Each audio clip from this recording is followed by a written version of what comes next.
ప్రభువైన యేసు నామమున మీకు శుభములు.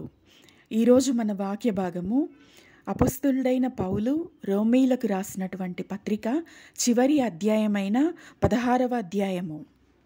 పౌలు యొక్క వందన వచనాలతో ఈ యొక్క అధ్యాయము ముగించబడుతూ ఉంది.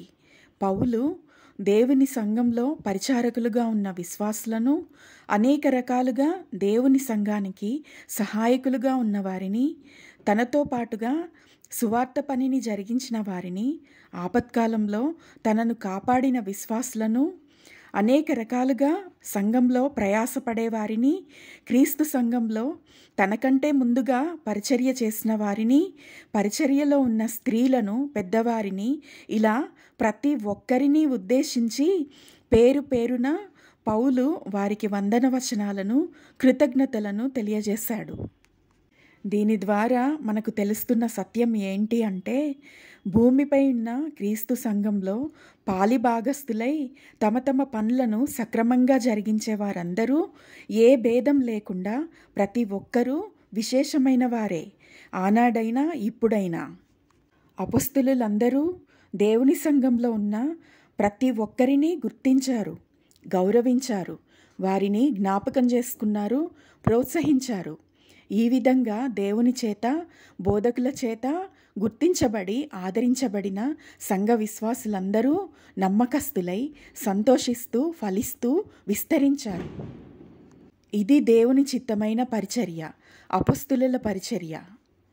పౌలు ఇంకా వారితో సంఘంలో భేదములు, ఆటంకములు కలగజేసే వారిని గురించి హెచ్చరిస్తూ ఉన్నాడు.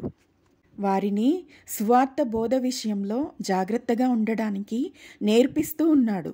17వ వచనం, సహోదరులారా, మీరు నేర్చుకొనిన బోధకు వ్యతిరేకంగా భేదములను, ఆటంకములను కలగచేయు వారిని కనిపెట్టియుండుడని మిమ్మును బతిమాలుకొనుచున్నాను. వారిలో నుండి తొలగిపోవుడి. అట్టివారు మన ప్రభువైన క్రీస్తుకు కాక తమ కడుపునకే దాసులు. వారు ఇంపైన మాటల వలనను, ఇచ్చకముల వలనను నిష్కపటుల మనస్సులను మోసపుచుదురు. అనేకమైన వ్యర్థపు మాటలను మాట్లాడుతూ వాక్యాన్ని కాక తమ స్వలాభం కొరకు, తమ స్వంత జీవితాల అభివృద్ధి కొరకు క్రీస్తు దాసులమని ప్రజలను నమ్మిస్తూ నిష్కపటులైన మనుషులను మోసపరుస్తూ ఉన్నారు. అటువంటి వారు ఇప్పుడు మరి ఎక్కువగా క్రైస్తవంలో కలిసిపోయి ఉన్నారు.